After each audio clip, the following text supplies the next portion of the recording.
Goal 1. No poverty. Following the nationwide increase in poverty incident, Assistant National Statistician ANS Wilma A. Gilan of the Philippine Statistics Authority PSA presented the factor affecting increase on the poverty incident in La Union.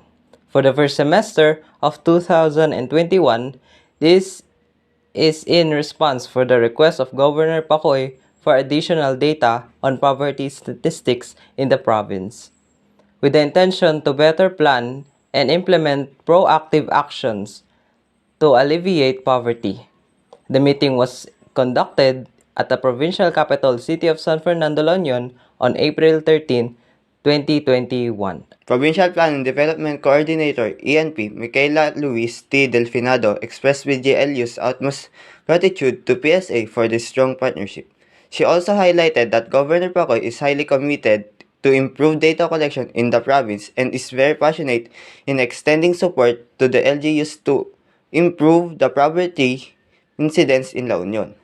The provincial government will work towards addressing the factors affecting poverty through strengthening of local price coordinating councils, continuing backyard and community gardening program, expanding livelihood assistance to COVID-19 affected workers, and continuing its coordination with the LTFRB for the resumption of public transportation, among others. Second goal, Zero Hunger. The Interagency Task Force on the Zero Hunger has assisted in Ilocos region residents through the program under the different national government agency during the coronavirus disease 2019 pandemic. In his report during the Kasama sa Pamana Regional Press States of the National Address, Series Task Force head by Carlo Nograles said some 80,400 children aged 5 and below enrolled under the Children Development Center school year 2020-2021 have been benefited from the nutrition service of the Department of Health, DOH, Department of Social Welfare and Development, DSW, and the Department of Education. The Enhanced Partnership Against Hunger and Poverty program of the Task Force ensures food and nutrition security and reduces poverty in urban and rural communities.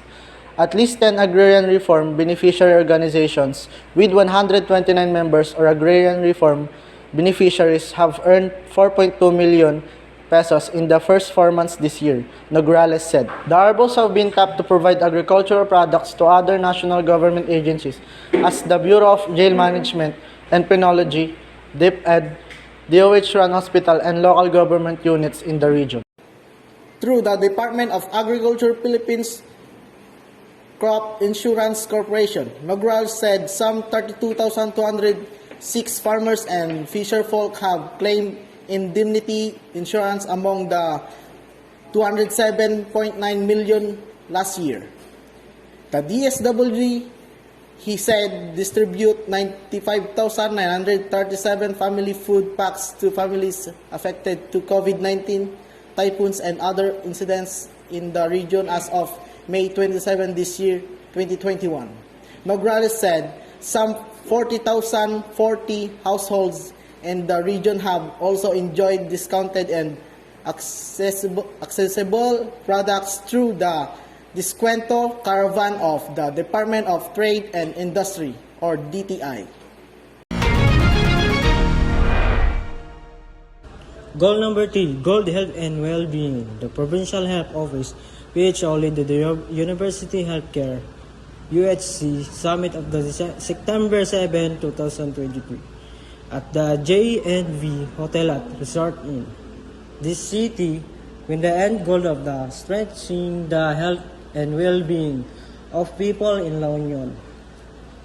Through the implementation of the University Healthcare Act of 2019, the Health Summit pulled the La Union Healthcare Provider Network LUHCPN, comprising of all local government unit LGU member in the province. The PHO plans of the strength the LUHCPN through the tracking of the integration of the province-wide local health system of quality for additional technical and financial support from the national government. Additional activities held to strengthen the health and well-being of people include a Memorandum of Agreement MOA signing between the Provincial Government of La Union, led by Government Rafael Veronica Ortega David, along with the LGUs of San Juan and Bawang, and PopCares Foundation, through President Lutis Ramin and Executive Director Dr. Maria Rosarita Siasoko. In a message, Governor Ortega David said that health is a priority in her administration and welcomed the partnership with PopCares, which shall enable the improvement of the well-being of the province people.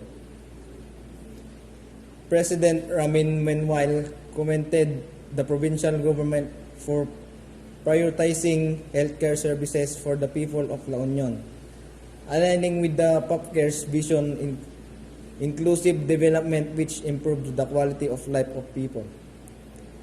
PopCare's Foundation enriched assisted 5,000 families and 25,000 individuals with its medical services since 2015, including communities of La Union.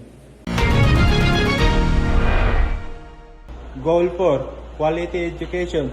To strengthen the education sector of the province, the provincial government of La Union, through the Provincial School Board, and in partnership with Synergia Foundation, led the La Union Education Summit on June 16, 2023 at Inad's Place Hotel and Resort, City of San Fernando, La Union.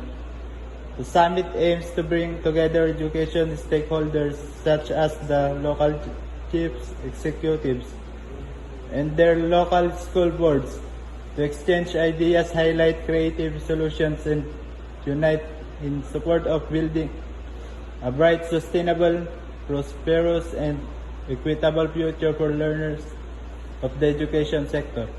Dr. Guevara of the Synergia Foundation discussed the steps used by the other LGUs in re-engineering and revitalizing the LSBs to enable effective governance mechanisms for education, such as expanding the local school board, bringing more stakeholders to the table, turning the mayor-centric LSB into a consultative, participatory body where stakeholders' voices are heard, panoramic governance view approach, making the SF budget of the students, by the students, for the students, and sustainability integrate education programs into this annual investment program and the LGU's development plan.